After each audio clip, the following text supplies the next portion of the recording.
Janasena party అధినేత పవన్ కళ్యాణ్ కు కాపు సంక్షేమ నేత మాజీ ఎంపీ చేగొండి హరిరామ జోగయ్య మరో బహిరంగ లేఖ రాశారు.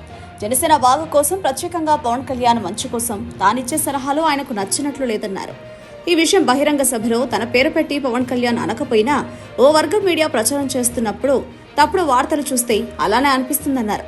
ఓ వర్గం మీడియా వారి ఈ ప్రయత్నం ముఖ్యంగా పవన్ కు తనకు మధ్య తగువులు పెడుతున్నట్లుగా కనబడుతోందన్నారు.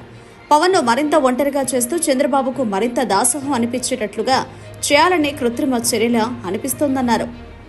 ఒకప్పుడు చంద్రబాబే కాబోయే ముఖ్యమంత్రి అని లోకేష్ ప్రకటించినప్పుడు కానీ పవన్ కళ్యాణ్ డిప్యూటీ సీఎంగా చేయాలంటే తెలుగుదేశం పోలిట్ బ్యూరో చర్చించి నిర్ణయం తీసుకోవాల్సి ఉంటుందని తెలిసినప్పుడు జన సైనికులలో పుట్టిన అగ్నిని పవన్ నుంచి సమాధానం రాబట్టడం ద్వారా సదరు అగ్నిపై నీరు చల్లడానికి ప్రయత్నం చేశారన్నారు.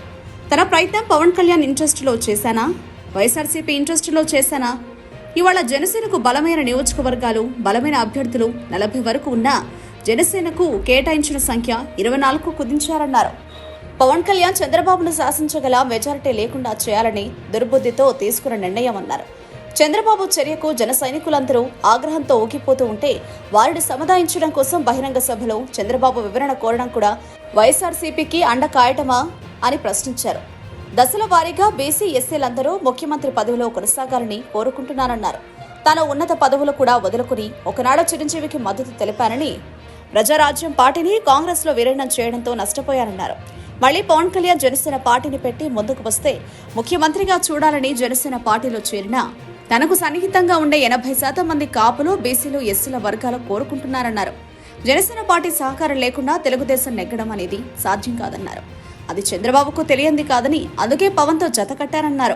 వెన్నుపోటు రాజకీయాలకు అలవాటు పడిన చంద్రబాబు ఎన్నికలకు తర్వాతైనా పవన్ కు అధికారంలో సముచిత స్థానం కల్పిస్తాడని, ముఖ్యమంత్రి పదవి చేపట్టడంలో భాగస్వామిని చేస్తాడని ఎవరు నమ్ముతారని ప్రశ్నించారు.